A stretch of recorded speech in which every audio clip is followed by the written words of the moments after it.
Catalytic converter thefts are at an all-time high, but there may be a few solutions to the growing trend. As CCX News reporter Sarah Tamer shows us, a local auto shop owner is hoping to put drivers at ease. It's been very, very terrible for the last 2 years. Peter Tran empathizes with drivers who have had their catalytic converter stolen. See, they cut the fans off here. Thieves found their way into his Brooklyn Park auto shop about a year ago and stole 3 catalytic converters out of the lot. See, and then we even have a camera. These thefts are becoming more common. We're having, a little over 1 to 2 stolen every day. And it takes thieves just a few minutes or less. It's very quick. They're underneath the car. They have a few different devices that can remove them very quickly. They cut them off. And nobody has any idea until you wake up in the morning, you go to start your car, and it sounds extremely loud. Brooklyn Park Deputy Chief Mark Bruley says 186 catalytic converters have been stolen from Brooklyn Park just this year. And that is way up from last year, and last year is way up from the year before. That's why Peter Tran decided to come up with a way to make the process more difficult for those stealing. I really want to helping the customer. Most they don't have a full coverage. Tran is hoping this new metal bar will make it more difficult for thieves to get access to the catalytic converters. Most of the catalytic converters have been cut in the middle of the vehicle, which is very easy access to. Tran says they weld these metal bars around the catalytic converters for drivers who request them. So that if they attempting to cut it again, they have to do multiple cuts instead of just one. And maybe take them about another half an hour longer. The reality is until we actually make it very hard for the individuals stealing these items to go and sell them, I think it's going to continue to be a real problem for us. In Brooklyn Park, Sarah Tamer, CCX News. A jogger assaulted on a popular Brooklyn Park trail last weekend has residents on high alert. Brooklyn Park police are looking for a man who grabbed the wrist of a female runner in Oak Grove Park Sunday night. The woman fought off the man and ran away. But as Delane Cleveland reports, the owner of a local bicycle shop has some advice on how to be safe when you are enjoying time outdoors this summer. In the northwest section of Brooklyn Park, Oak Grove Park is a go-to spot for outdoor enthusiasts. It's a beautiful section of trail. It's heavily wooded, it's covered, it's shaded.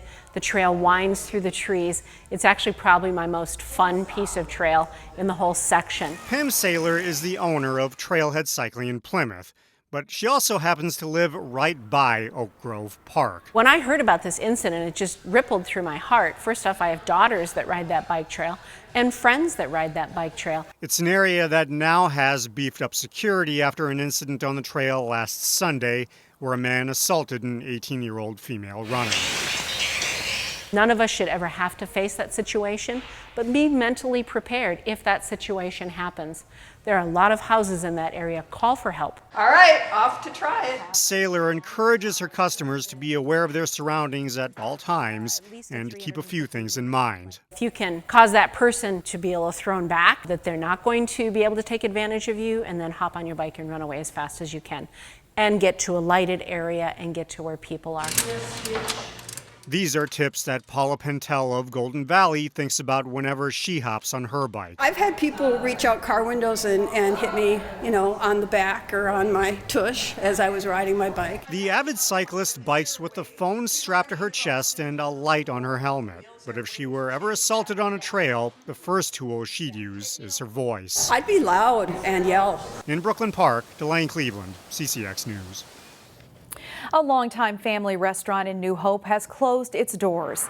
Country Kitchen has been a staple in New Hope since 1977. The owner recently closed after selling the restaurant. Owner Kevin Tiffany put out a statement saying after 4 decades, it is time to step back and take a breath. In Maple Grove, a longtime coffee shop closed this past week. Dunn Brothers closed, with city officials saying it's their understanding the owner couldn't come to terms on renewing the franchise agreement. City officials also say there's significant interest in the space, with the possibility of another coffee shop taking its place. The nationwide baby formula shortage has many parents turning to milk donor banks for help. Reporter Sonia Goen shows us how an increase in demand is impacting the Minnesota Milk Bank for Babies in Golden Valley. Donating milk is extremely important to me. Sarah Golob is dropping off a precious gift. This is about my 8th or 9th donation, and it's about 400 ounces. The Plymouth mom has been donating breast milk since her daughter was born in January. She is exclusively breastfed, and it just makes me so happy that I can give her that. Her labor of love is not only helping her own baby, but others too. I willingly overproduce. I average about 80 ounces a day. I'm happy to do it. The liquid gold allows some parents to feed their babies during the nationwide baby formula shortage. I've even donated to my neighbors and my girlfriends who've recently had kids, because it feels like it's every mom and parent for themselves. And that's scary. Many people are also reaching out to the Minnesota Milk Bank for babies to donate. There has been an overwhelming response, very generous, a number of moms calling, wanting to help. Linda Deck says there are many requests for breast milk. Most of our milk goes to babies in the NICU. Since February, demand has spiked because of the formula shortage. Probably more than 20% increase. The donor milk is screened carefully. We put them into these blue bags. Each blue bag represents a donor's milk. There are several steps potential donors have to go through before becoming official donors. We test the donor's blood for 5 different communicable diseases. We test the donor's milk when it gets here. We pasteurize it, and then we test it again. While donated milk won't fix the formula shortage, it's a safety net for parents who are scrambling to provide nutrition for their babies. Being able to help other mothers, other parents, other families, other babies, honestly, it makes me really emotional. In Golden Valley, Sonia Goins, CCX News.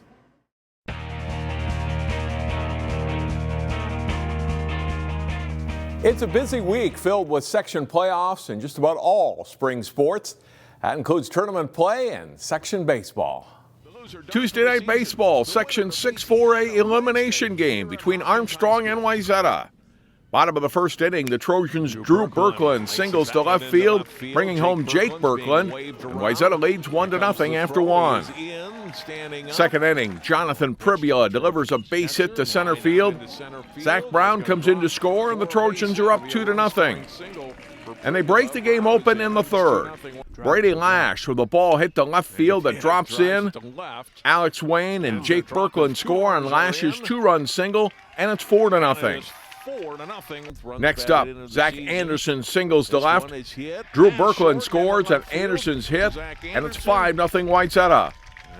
Later in the third, Jake Berkland up again, and he singles in the hole and into left field. Vitt Wynn and Joey O'Brien score. Wayzata puts 7 runs on the board in the inning to lead 9-0. Trojan starting pitcher Nelson Koenig pitches 4 scoreless innings, striking out 5, including this one to end the fourth. The Trojans advance, eliminating Armstrong 10-0 in 5 innings. Wayzata plays Edina Wednesday night at 7. The West Lutheran softball team has had a strong season. The Warriors look to stay alive in an elimination game in the Section 4A tournament. Jay Wilcox has the highlights.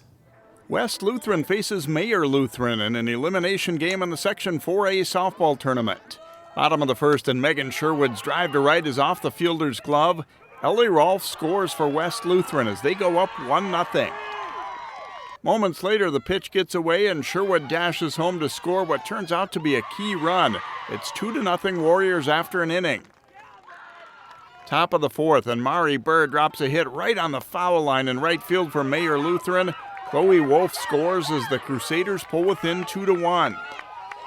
West Lutheran loads the bases in the bottom of the fourth, but a lineout turns into an easy double play as the Crusaders escape the jam to keep it a 1-run game.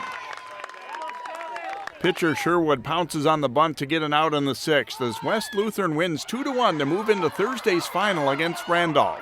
Jay Wilcox, CCX Sports. The Warriors now face top seed Randolph in the championship round Thursday at the University of Northwestern in St. Paul.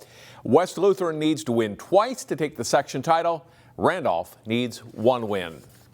The lacrosse playoffs are getting started this week. Section 5 includes most of our local teams. Breck and Cooper squared off in a first-round girls game in the section. Breck Girls Lacrosse hosting Cooper in an opening round game in the Section 5 tournament. The Mustangs' Aaron Duggan eludes a couple of Hawks defenders and fires a shot in for a goal, giving Breck its first goal 32 seconds into the game. Emily Johnson makes a long run toward the Cooper net and scores the second of her 5 goals in the game, and it's 3-0. Sophie Welsh passes to Petra Lyon, who comes out from behind the Cooper net to score one of 3 goals in the game for the junior attack. Johnson makes a nice spin move to get inside the defender and nets another of her goals to extend Breck's lead to 9-0. Duggan maneuvers her way to the Cooper net. She scores 4 goals and adds 4 assists in the game as well. Number 7, senior Lauren Ott scores twice in the game, including one here in the first half, as Breck goes on to win 22-0. The Mustangs face third-seeded Wayzata in the section quarterfinals Friday at noon at Wayzata High School. Quarterfinals and other section lacrosse games, boys and girls, take place in the next couple of days with semifinal and section final games set for next week. That's all for sports. More CCX News after this. Find more prep sports games and highlights at ccxmedia.org and follow us on social media.